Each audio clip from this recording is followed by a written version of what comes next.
तो मैं वैद्य राम रतन माथुर, नाड़ी विशेषज्ञ, जो आज हम आपको बताते हैं निमोनिया। यह हमारे छोटे बच्चों में, युवाओं में और वृद्धों में ये कभी भी दस्तक दे सकता है। निमोनिया हमारे श्वसन तंत्र का रोग है, यानी रेस्पिरेटरी सिस्टम का रोग है। जब हमारा श्वसन तंत्र बाधित हो जाता है तो इसका सीधा प्रभाव हमारे फेफड़ों पर पड़ता है, जिससे हमें सांस लेने में परेशानी होती है और रोगी की पसलियां चलने लगती हैं। और जो हमारे वायु कोश हैं, यानी जैसे मधुमक्खी का छत्ता होता है उस तरह से हमारे वायु कोश होते हैं। दोनों फेफड़ों के अंदर में ये वायु कोश होते हैं और इन वायु कोशों में जब पस पड़ जाता है तभी हमारे को सर्दी, जुखाम, कफ, खांसी और निमोनिया होता है। तो अब बताते हैं इसके लक्षण कि रोगी में लक्षण क्या होंगे। रोगी की छाती से घर घर की आवाज़ आएगी, उसको श्वास फूलेगा और रोगी के अंदर में, रोगी को चलने में फिरने में उसका श्वास फूलेगा और उसका दम भरेगा, यानी उसको चलने के लिए उसका मन नहीं करेगा। लेकिन घबराएं नहीं, अब हम आपको बताते हैं इसकी दो दवाई बताएंगे हम। पहला बताएंगे कि इसका लेप, जो कि चिकित्सा के अंदर में चाहे बच्चा हो, बुढ़ा हो, नौजवान हो, जब तक छाती पे जो बलगम जम गया है वो बलगम साफ नहीं होगा, बलगम नहीं निकलेगा। चाहे बलगम मुंह से निकले या पोटी के साथ निकले, तभी उसके स्वास्थ्य की रक्षा होगी। तो आपको क्या करना है, आपको सौंठ लेनी है 50 ग्राम और गोदंती लेनी है 50 ग्राम और आपके लिए कपूर लेना है 50 ग्राम। इन तीनों को लेकर के और एक डब्बी में पीस करके एक डब्बी में भर लें।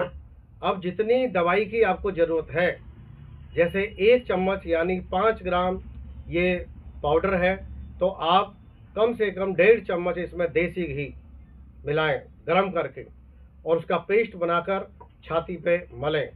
और छाती पर मलने के बाद छाती की थोड़ी सिकाई करें और सिकाई करने के बाद फिर अब इसको कम से कम सिकाई करें, कम से कम 5 से 10 मिनट, ताकि जो बलगम जमा हुआ था वो पिघल जाए और पिघलने के बाद वो खांसी के साथ निकले मुंह से या फिर पोटी के साथ निकल जाए। अब हम बताते हैं दूसरा इसका खाने की दवाई।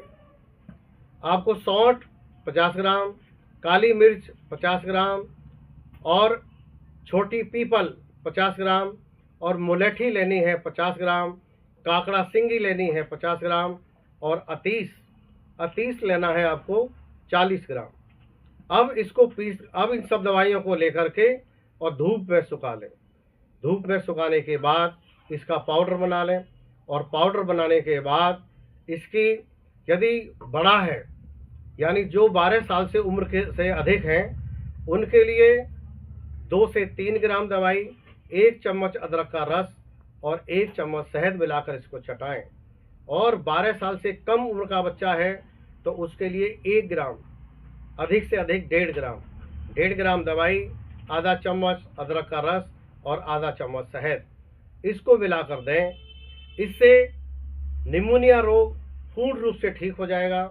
लेकिन विशेष चिकित्सा के लिए आप हमारे माँ गायत्री संपूर्ण आयुर्वेद मेडिकल सेंटर के अंदर, जिसमें हम और हमारी एक्सपर्ट टीम विभिन्न प्रकार के रोगों को ठीक करती है, जैसे TB, cancer, HIV, thalassemia, diabetes, kidney failure, arthritis, asthma, पुरुषों की इम्पोटेंसी, महिलाओं का बांझपन और पीलिया, लकवा आदि।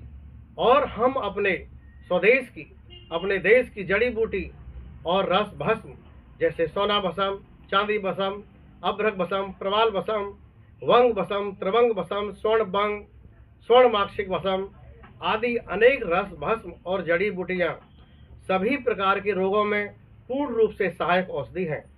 और आप हमारे माँ गायत्री संपूर्ण आयुर्वेद मेडिकल सेंटर आइए और पाइए अपने रोगों से मुक्ति। माँ गायत्री संपूर्ण आयुर्वेद मेडिकल सेंटर आपके अच्छे स्वास्थ्य की कामना करता है। यदि आपको हमारा वीडियो अच्छा लगा हो तो हमें लाइक और सब्सक्राइब जरूर करें और यदि आपका कोई क्वारी है, कोई प्रश्न पूछना है, तो हमारे दिए हुए कॉन्टैक्ट नंबर पर हमसे संपर्क कर सकते हैं। धन्यवाद। स्वस्थ रहिए, मस्त रहिए।